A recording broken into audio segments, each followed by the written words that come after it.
From the Watson Institute for International and Public Affairs at Brown University, this is Trending Globally. I'm Dan Richards. How do individual experiences shape our political views? What role do our own stories and memories play in how we think about the world around us? And how can we use our memories, even our most painful ones, to help build a more peaceful politics?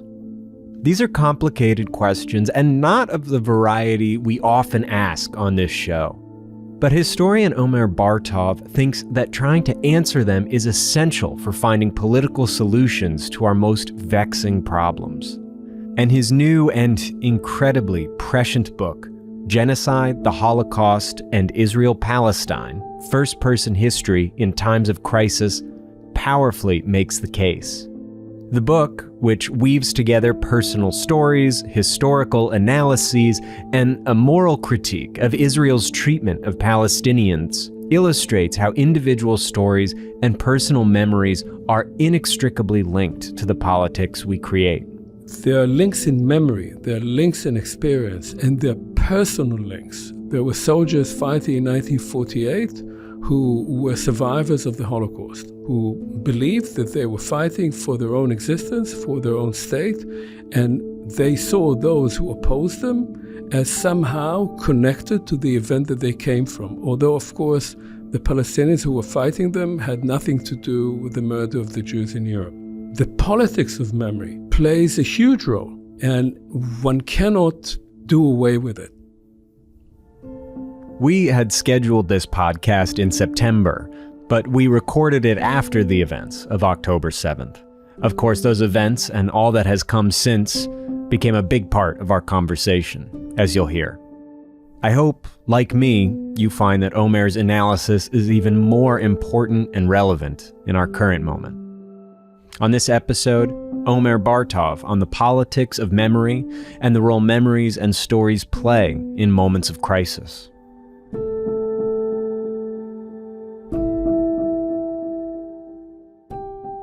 Omer Bartov, thank you so much for coming on to Trending Globally. Well, thank you for having me.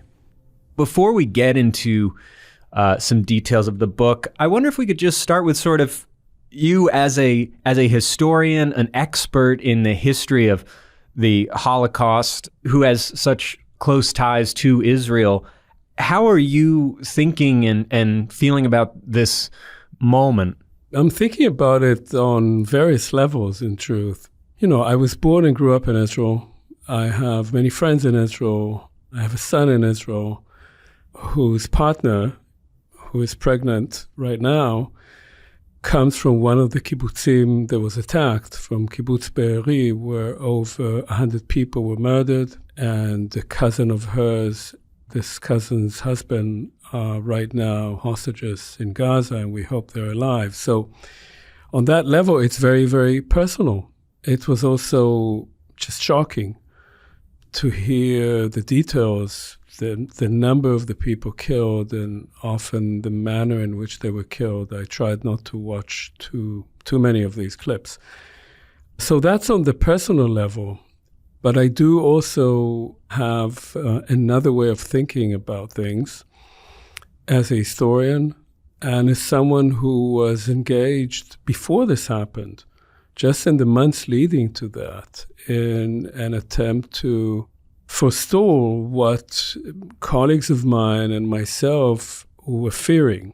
That is that the current government in Israel was leading toward something that one could tell would be some kind of violent explosion.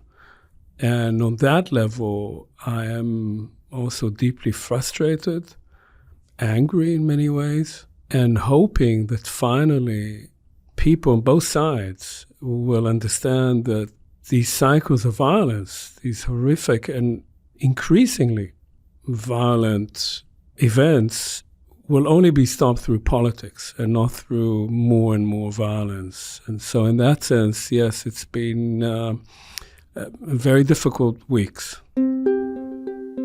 In August of this year, over a month before these attacks, Omer co-wrote a public letter expressing this frustration with the Israeli government.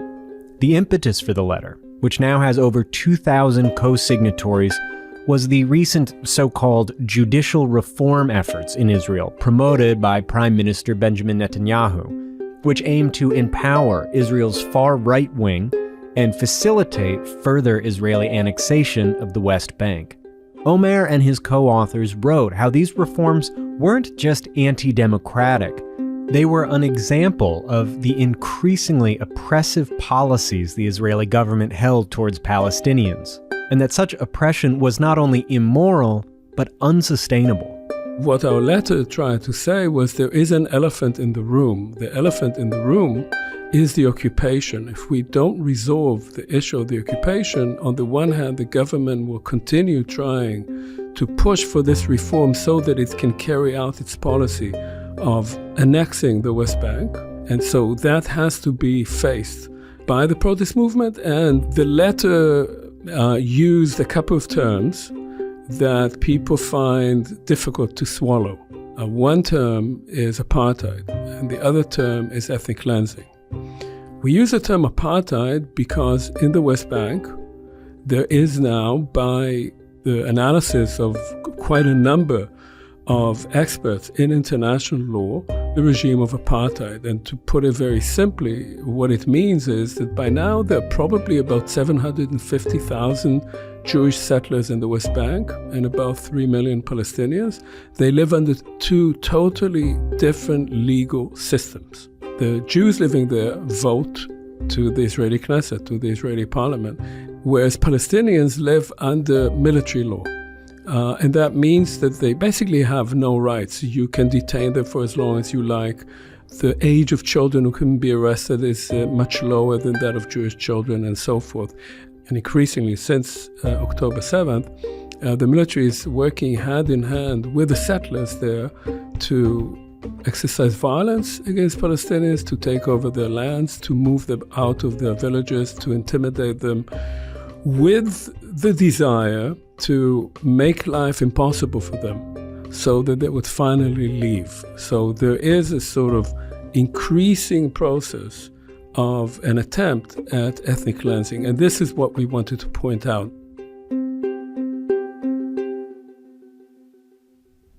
So this letter was an attempt to bring the topic of Israel's occupation and, as you say, regime of apartheid to the forefront of the protests against these so-called judicial reform efforts.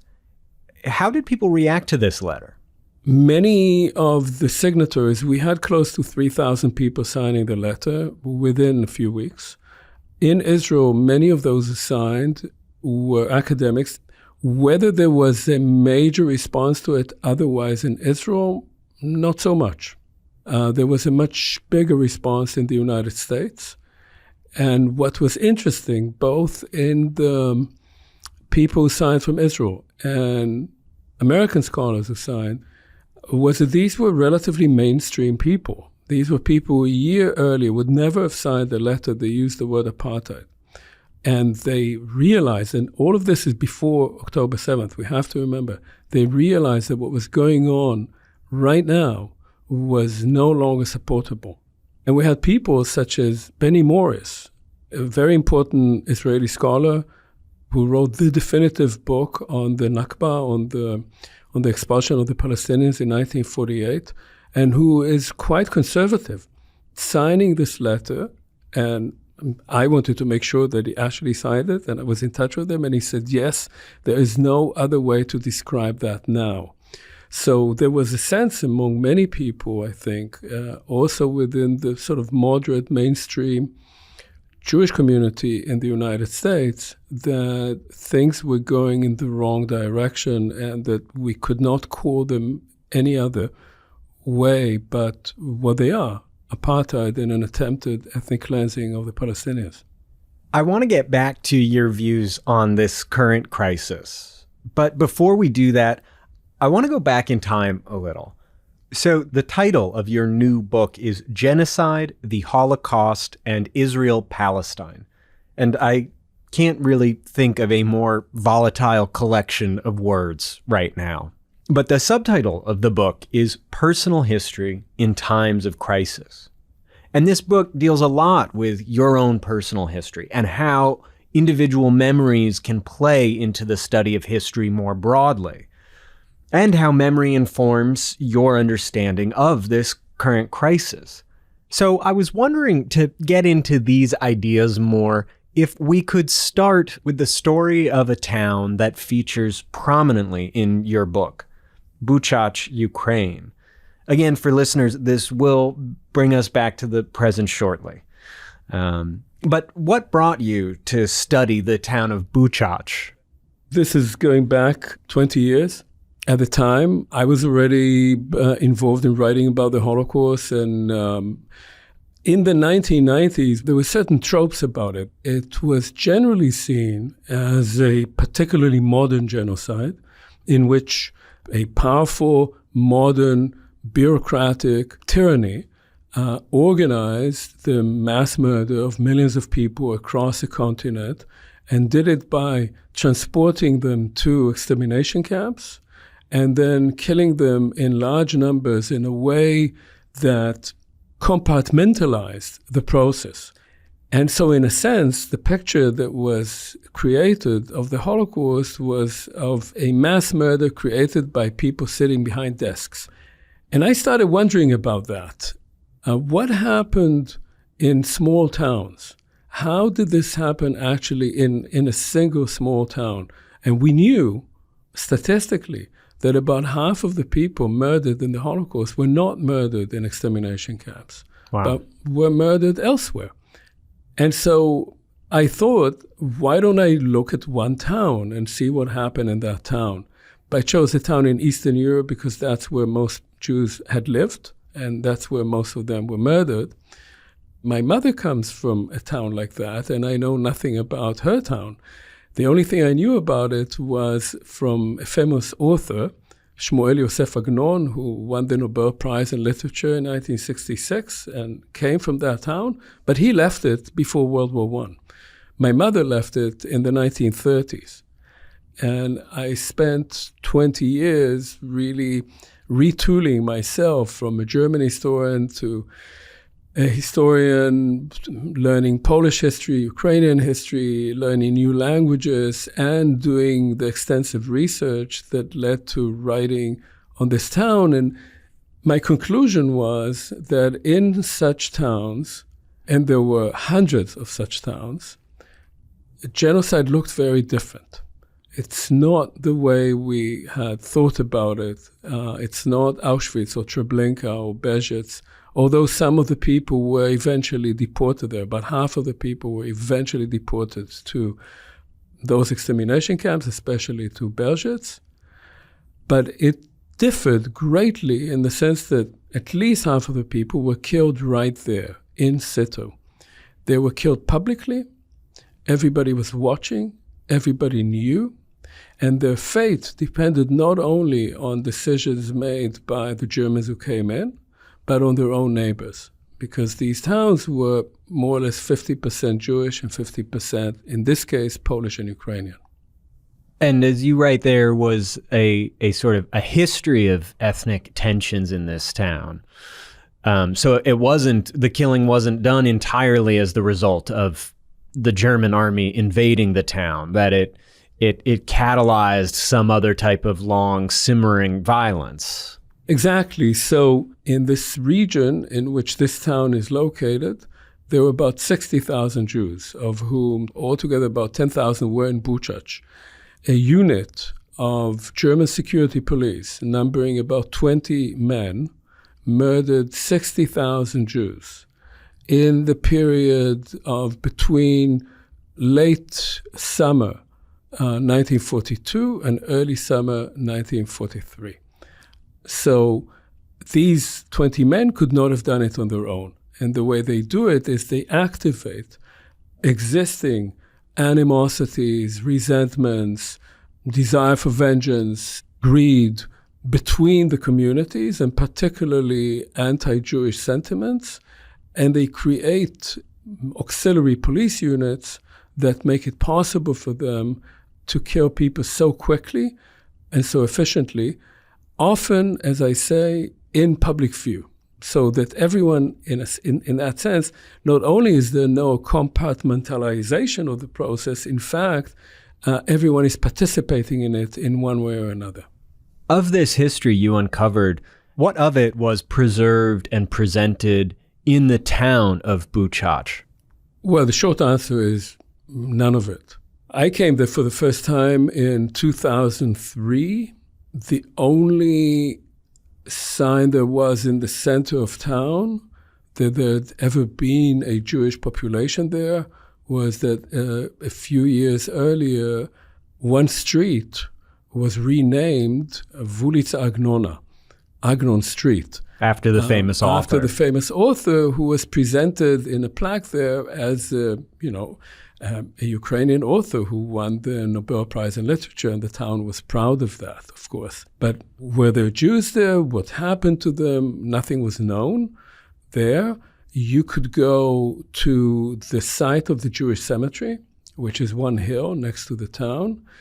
It was abandoned. A lot of garbage was strewn there, and there were no signs whatsoever. And there was a mass grave there, but it was unmarked. And you could go to the other hill, and you had to walk pretty deep into it with a guide because it was difficult to find.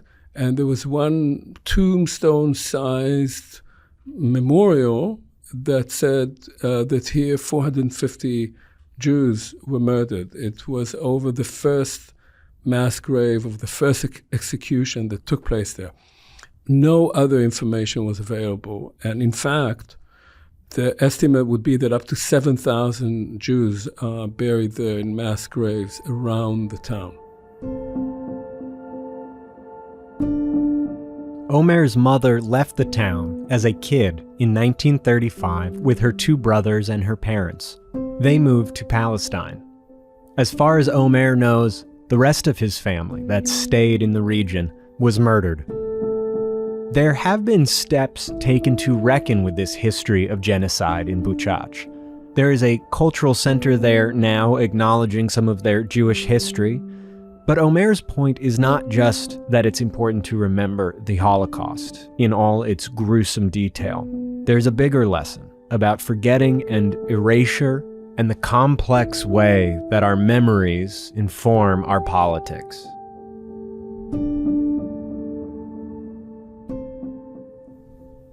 I wanted to move ahead in time a little bit, and you brought up something that I wanted to ask you about. So you were born and raised in Israel, and you've noted in your recent book some of the resonances and perhaps echoes, I don't know what word feels most appropriate, but between your family's history in Buchach and your own experience growing up in Israel, but from a very different position.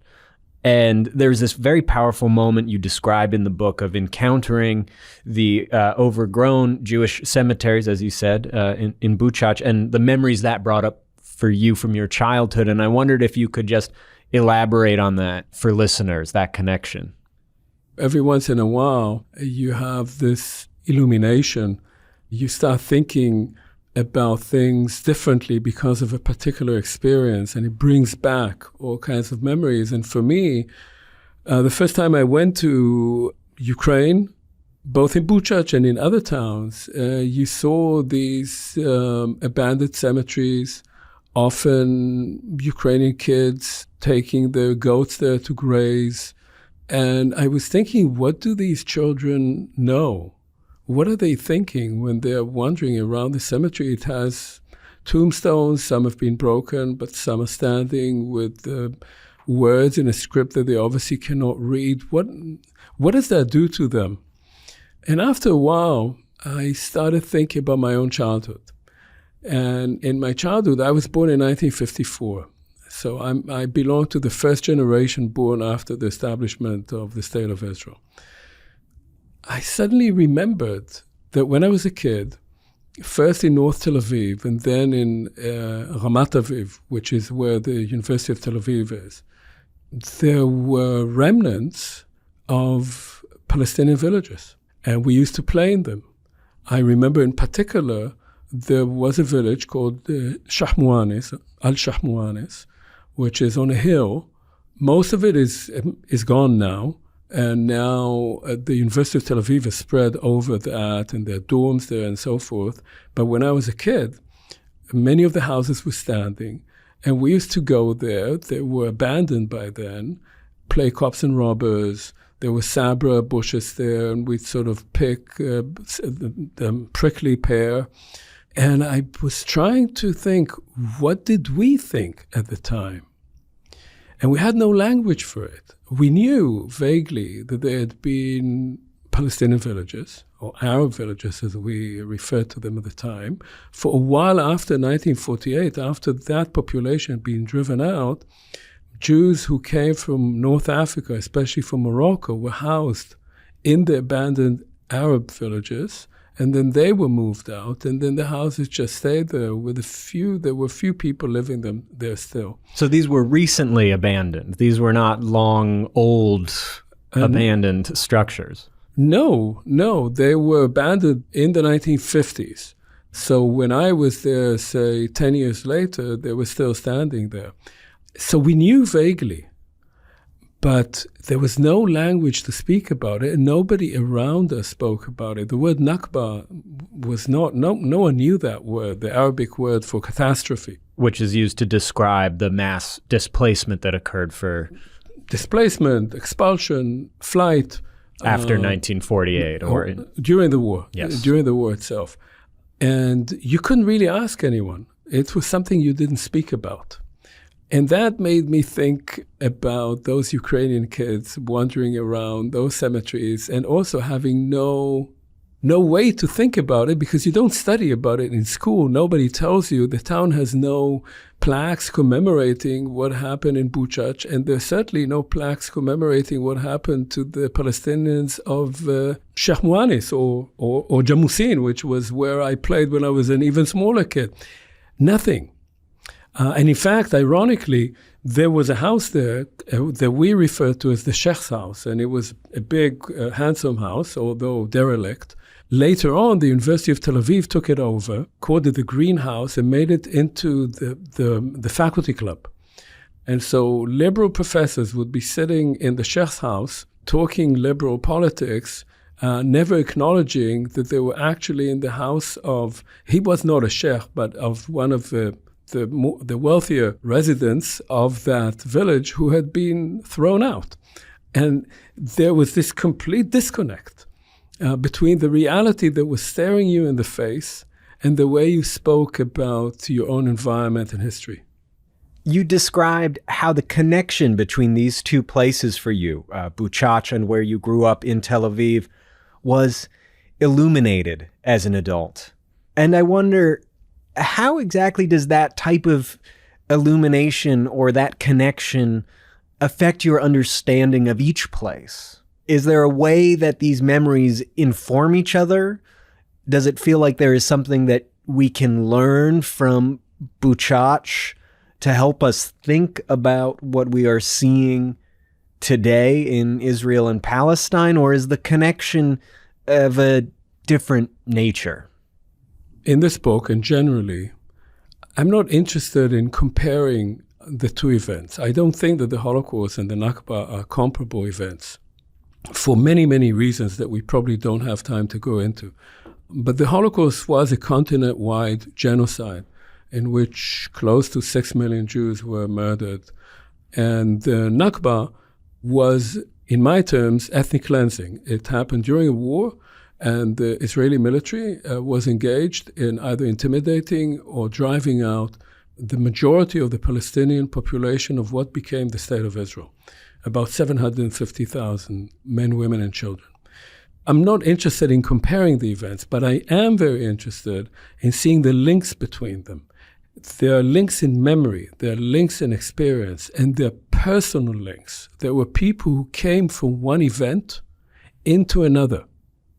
And they brought the memories and the rage, the resentment, the fear of one event into another. There were soldiers fighting in 1948 who were survivors of the Holocaust and who believed that they were fighting for their own existence, for their own state, and they saw those who opposed them as somehow connected to the event that they came from. Although, of course, the Palestinians who were fighting them had nothing to do with the murder of the Jews in Europe.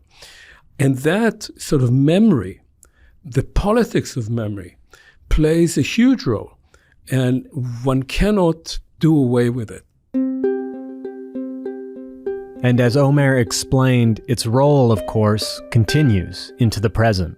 The most explicit thing, I would say, is that over time, and especially since the 1980s, interestingly, the Holocaust as an event and as a memory has played an increasingly important role in Israeli politics.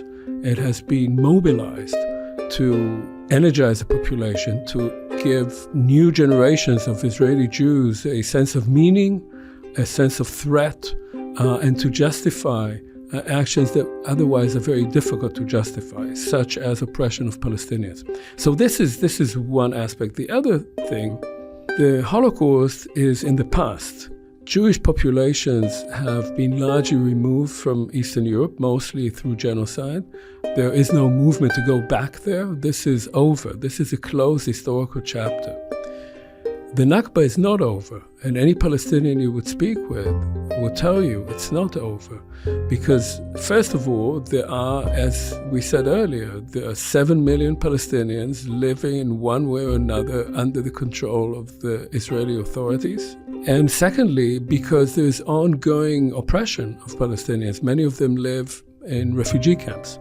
Many of them fear that there's going to be, right now, in fact, that there's going to be a second Nakba. And there are many other Palestinians living in exile, and they have not given up the idea of coming back to their homeland. And as long as that is not dealt with, the Nakba is an ongoing event, and the only way to end it is through politics, not through erasure.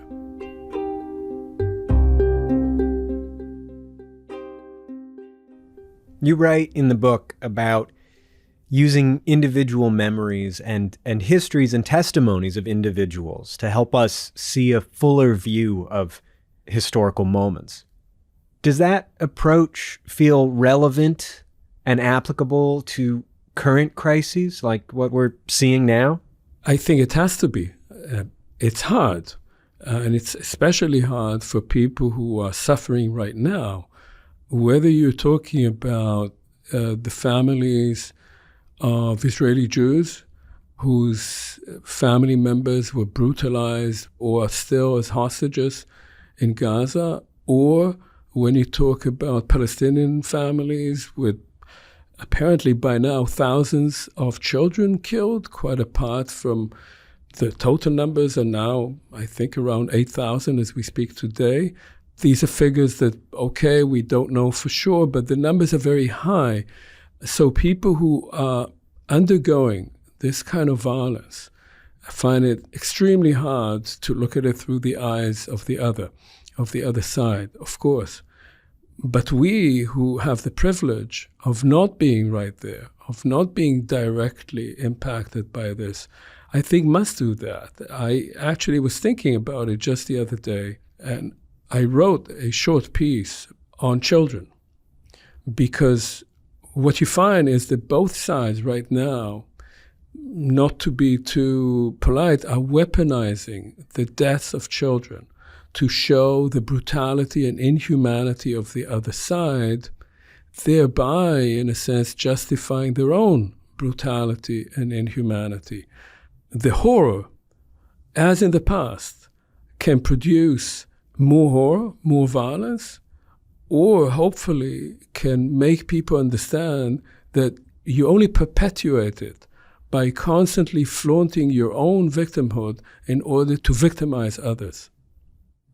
Given how much violence and pain is occurring in that region right now, how do you think steps could get taken to go in the direction of that type of sort of understanding and a more sort of, peaceful politics, as you write towards the end of your book?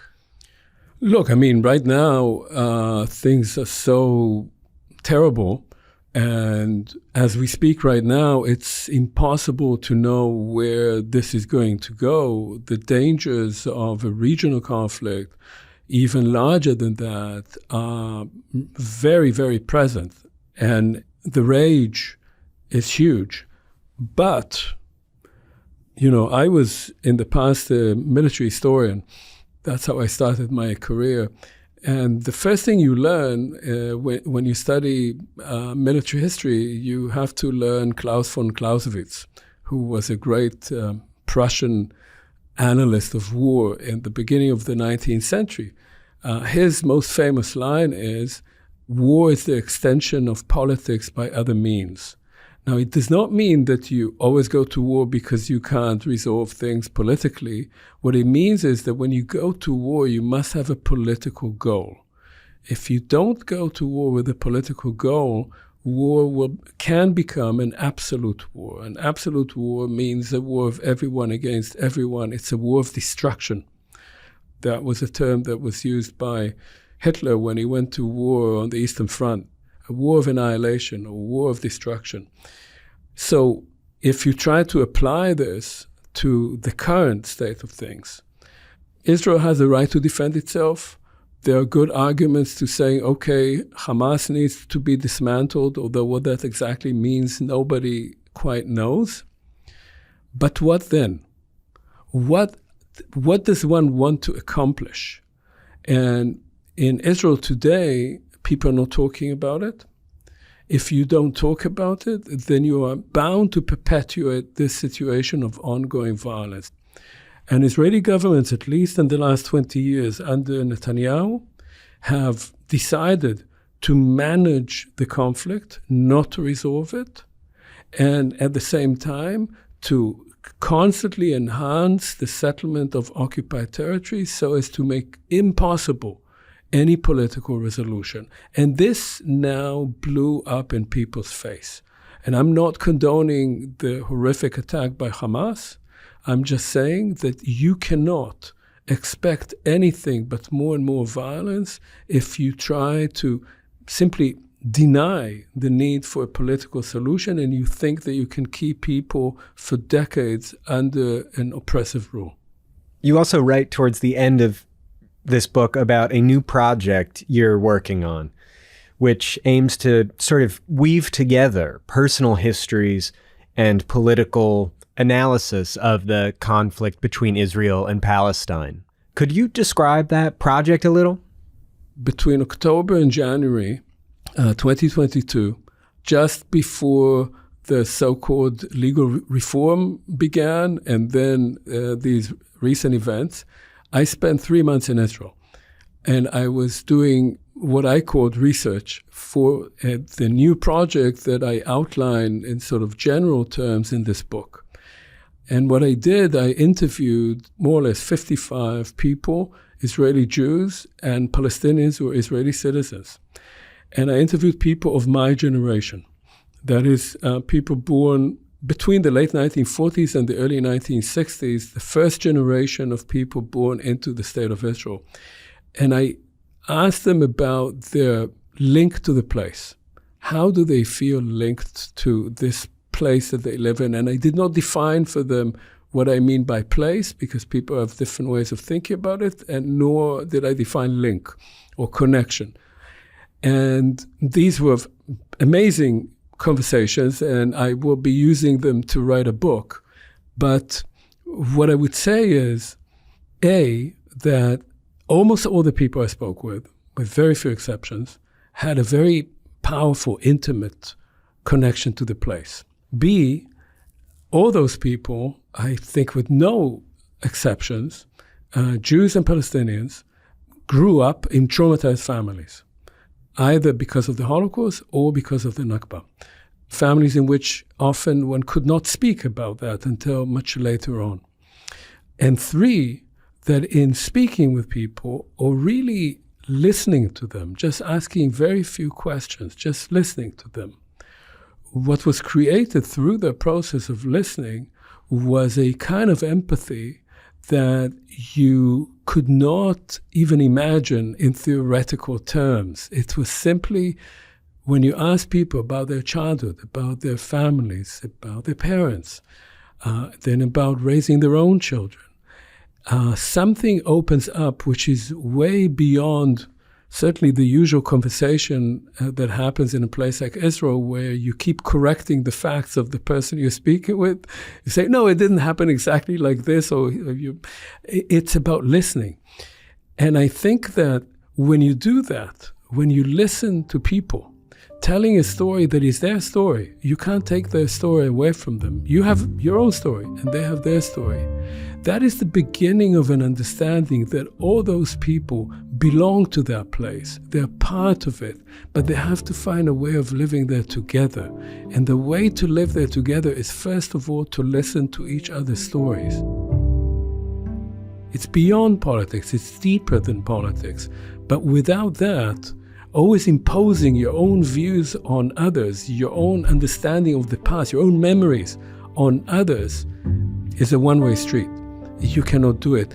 So I don't know that the book that I'm going to write will change anything, but I'm hoping at least it will help to think a little bit differently about the place itself, about the people who inhabit it, who are people just like us, with their own memories, with their own fears, and with their own very strong connection to the place they were born in. Omer Bartov, thank you so much for coming and talking with us on Trending Globally. Thank you very much for having me.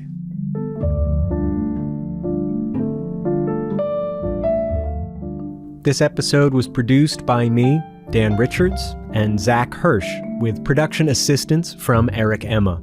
You can find links to Omer's work, as well as to book recommendations from Omer for better understanding the history of Israel and Palestine in our show notes. If you like the show, please leave us a rating and review on the podcast platform you use. It really helps others to find us.